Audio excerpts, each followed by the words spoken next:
کراچی میں برساتی سیلاب کی وجوہات میں نکاسی آب کا ناکارہ نظام، برساتی نالوں پر تجاوزات اور کچرے کا ڈھیر، بے ہنگم شہری تعمیرات، موسمیاتی تبدیلی کے اثرات اور حکومتی سطح پر ناکافی اقدامات شامل ہیں، جن کی وجہ سے بارش کا پانی شہر میں جمع ہو جاتا ہے اور سیلاب کی صورتحال پیدا ہوتی ہے۔ نکاسی آب کا ناکارہ نظام۔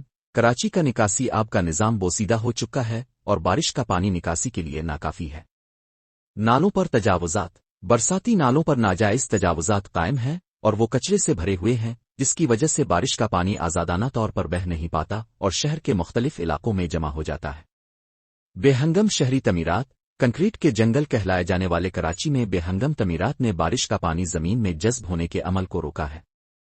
موسمیاتی تبدیلی۔